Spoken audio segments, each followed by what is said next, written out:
Basically, it talks a little bit about in the document the existence of keys that were put in hard coded into the Genesis block of Shelley, specifically for the purpose of changing system parameters and for the purpose of initiating a hard fork. And where at the time, this was the new hard fork accommodator mechanism that we had introduced.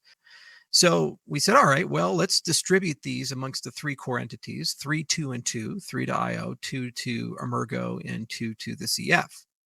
And the basic idea is that the majority of them, five of seven, would be able to upgrade the system after some form of a social process worked its way through.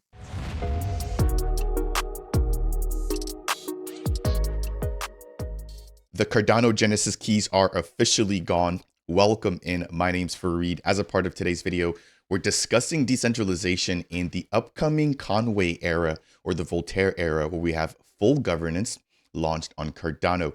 Now, for the longest, a lot of people that have been detractors to Cardano have stated that the ecosystem and the blockchain in general is all centralized due to the three founding entities holding 7 keys for when we could potentially trigger upgrades and how we could spend from the Treasury. Now, I'm going to be debunking a lot of this as a part of today's video, but as always, on your way in, make sure to smash that thumbs up if it's your first time stopping by. Welcome to the channel. I aim to help you break down everything going on Cardano. If you want more content like this, consider subscribing. And last but not least, if you have any questions, comments, or concerns, leave those down below. Now, before we dive into the FUD and we do some of the FUD busting, I do want to quickly highlight the fact that the hard fork upgrade for Chang #1, it's officially been submitted on chain. So this is coming in here from Nicholas Cerny, the governance lead for Cardano, stating a few hours ago, the transaction to trigger the Chang hard fork upgrade #1 on the Cardano mainnet was submitted, making this the beginning of decentralized governance on Cardano.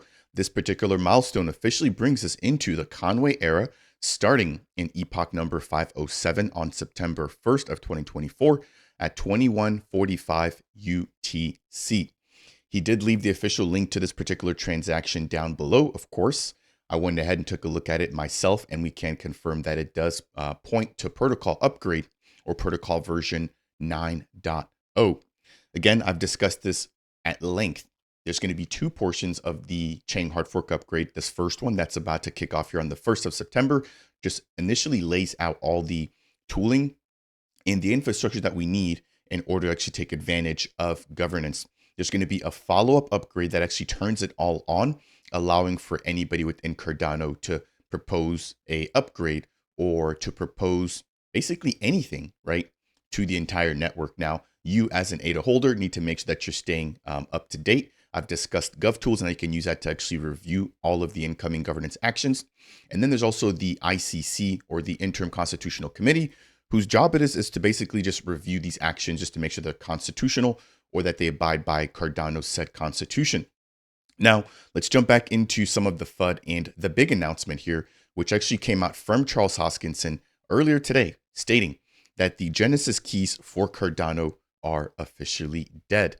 The age of Voltaire is soon upon us. So again, as a little bit of background here for anybody who isn't aware, IOG, the Cardano Foundation, and Emergo are the 3 founding entities for Cardano. Now, when Shelley, which was one of the hard forks way back, I think it was like early, maybe 2021 or 2022, came about, it introduced what's known as the Genesis keys. There's 7 of these keys. 3 went to IOG, 2 went to Emergo, and 2 went to the Cardano Foundation. I believe it may have been Emergo that basically custodied their keys with IOG, but they still had the right to actually vote. Now, that said, what basically had to happen was that 2 of the founding entities out of the 3 had to agree, but this basically gave them the power to trigger, not to actually implement, but to trigger a hard fork upgrade, and it gave them limited ability to pull from the Treasury, which I believe was only done for Catalyst. So understanding that, right, and maybe just backing up here, there has historically been a lot of FUD when it comes to Cardano and the Genesis keys. Now, again, with the introduction of SIP number 1694, the Chang hard fork, this will no longer be a thing. And I want to break down exactly why we even needed the Genesis keys in order to sort of keep things moving forward. So I'll highlight that here in just a moment. This coming in here from Josephine, who's been pretty vocal about Cardano and how it's quote unquote centralized. Now, granted, I think that it's always okay to be critical of the network or just of whatever is around you. However, I think there's proper ways to go about voicing those opinions. Josephine has taken their route, he or she, I'm not sure, but they basically stayed here and they've been stating for the last year. Cardano is one of the most centralized chains with its Genesis keys in a single piece of software. Now, again, now that the Genesis keys are officially gone, that is no longer a thing. So it's going to be interesting to see exactly what people that aren't fans of Cardano move to next. In times past, it used to be that Cardano wasn't fast. Cardano didn't have smart contracts. Cardano couldn't scale, right? And of course, we've now seen that Cardano's been up for over 2,500 days. We've seen huge amounts of TPS with Hydra. And one of those other things was the fact that Cardano was centralized because of the Genesis keys, which now they're gone. So I wonder what the next sort of FUD piece will be about when it comes to Cardano, but it's no longer the fact that Cardano is centralized. Now, I mentioned that I wanted to briefly highlight why we even needed the Genesis keys. And this goes back to two types of governance, right? One type of governance is fully decentralized, which we're just about to jump into starting on September 1st. But there's also something known as federated governance, where you have a couple of entities that, due to sort of the maturity of the ecosystem or the blockchain, have to guide or handhold things until they get to a maturity level to where things can run on their own. I mean, if you take a step back and you think about, for example, a toddler, imagine a toddler who's, 2 or 3 years old, them having rights to drive or rights to a driver's license, and then actually seeing them on the road. Well, you think that's probably crazy. And that's exactly what this is with the Genesis keys. And now us as the Cardano community transitioning, being old enough, right? 16 or 17, wherever you're from, and now being able to actually drive a car without getting that crazy stare. Cardano was in its early stages of development, not necessarily ready, right, for full-on governance. That's why the keys were introduced. Again, the keys didn't give IOG, Emergo, or the Cardano Foundation the rights to do whatever they want. It only gave them the ability to trigger a hard fork where then additional operators, or basically any SPO, had to then weigh in on, which that was done through stake, and that's still being done that way. And similarly with exchanges also having the onboard. All that the keys allowed for the founding entities to do is to propose an upgrade. And now that power will be available to anybody within the Cardano ecosystem as SIP number 1694 comes along. So I'll be playing a brief snippet here from Charles breaking down, the keys, why they needed them, etc. Make sure to stay tuned till the end of today's video. But I wanted to quickly highlight that there. In addition, we have Justin Bonds, who's been pretty vocal about his distaste for Cardano. And if you guys maybe missed this, he threw a lot of FUD at Cardano when the Edinburgh Decentralization Index came out, stating that Cardano researchers are basically padding their own stats because, again, the index was developed by members from IOG very closely with members working at the University of Edinburgh. So that said and that aside, he's basically stated here, and I won't read the whole tweet, but without on-chain governance, it's a dictatorship, the antithesis of crypto. He also mentions if you love decentralization and freedom, then abandon Bitcoin and ETH for their lack of it. And so again, this just goes to reiterate the fact that Cardano is doing something right. Governance is literally right around the corner. And as Justin rightfully states, I mean, without on-chain governance, you're basically in a dictatorship, And so Cardano is on the right path. We're officially there. Decentralization, the ability for anybody to chip in and to communicate is now live. And there are some positives, of course, again, now that the SEC and all these other entities can't necessarily say that Cardano is a security because we're all relying on the efforts, right, to profit from the foundation, IOG, and Emergo. Now we face a different set of issues, right? So with the implementation of governance, you can definitely expect that because there's going to be so many parties and so many people involved and so many checkpoints, decisions won't be made as quickly as before. Now, on the positive side, anybody can contribute to governance. And if you have a great idea, as long as the entire community can get behind it, you can see that actually come to fruition. So it's going to be really interesting, especially early on once we get the first set of governance proposals to see what people can get away with. And I'm not saying that in a negative or condescending way, but like it's going to be interesting to see what proposals get approved and exactly how quickly they get approved, given how this is going to work and the different epoch boundaries associated with the different types of actions. So when it comes to a parameter upgrade versus a treasury withdrawal, or even an update to the constitutional committee, each type of action will basically go online or take effect at different times, but it's typically within 1 to 2 epochs. So typically within 5 to 10 days. So you can imagine that, moving forward, you will have to keep an eye out on all the proposals that are basically coming through the pipes if you want to really be adamant in putting your ADA to voting power. So I definitely do encourage more people to go ahead and check out GovTools ahead of the release of Chang Hard Fork Upgrade number 2, when we actually see everything coming online. Now, we did have a brief bit here from Charles Hoskinson. Again, I'll be playing that here in a little bit, but where he talked about the actual paper, which highlighted the introduction of the Genesis keys.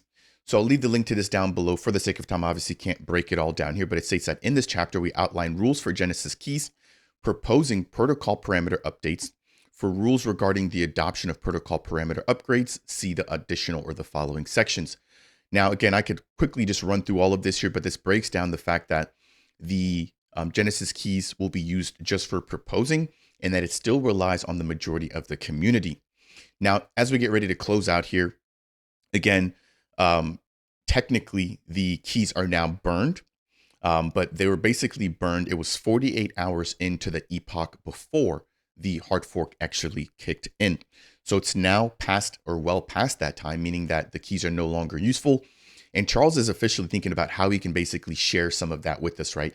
To basically reassure people that the keys are actually gone, because you can definitely bet that even though the keys have been basically deactivated, people will continue to FUD until there's some sort of proof. Now, if you just want to stay up to date when it comes to all the technical information about Cardano, about the Genesis keys, etc., I'll leave the link to the official Intersect repo that basically breaks down all of the formal documentation about the Cardano ledger. That's actually where I read up about the Genesis keys. And hopefully that provides you guys with a little bit of benefit about how to actually sort of navigate and understand all of these really intricate processes. Now, granted, it is super documentation heavy. It is super math heavy. So I'm not sure if everybody will find this to be beneficial, but I definitely did and just wanted to quickly share that resource there with you guys. Now, I promised earlier I wanted to break in, or at least highlight a bit of content here from Charles Hoskinson, breaking down what the Genesis keys do and basically their goal. But that's it. I mean, that's really it here for today's video. I wanted to highlight the federated portion of Cardano, right? Where we had Cardano in its infancy, growing up, getting ready for full-on governance. And we're now there, right? And IO, Emergo, the CF, as parents, have officially given us the keys to our car, as we've officially earned our driver's license, getting ready for full-on governance. So hope you guys found this particular update to be helpful. If you did, I would appreciate you if you could smash that thumbs up. If it's your first time stopping by, consider subscribing. And last but not least, if you have any questions or comments, leave those down below as I turn you guys over to the hands of Charles Hoskinson. Take care, everybody. Cheers. All right. In the beginning, it starts with our good friend, the Cardano Ledger formal specifications. So this is a public repo, and these are the blueprints of Cardano. So if you're ever curious about anything in Cardano land from the beginning with Byron, Shelley, Allegra Mary, Alonzo Babbage, and soon to be Conway, you can see the formal specifications that we have here. The rings of power, the Genesis keys, were introduced with Shelley. And let's go to the specification.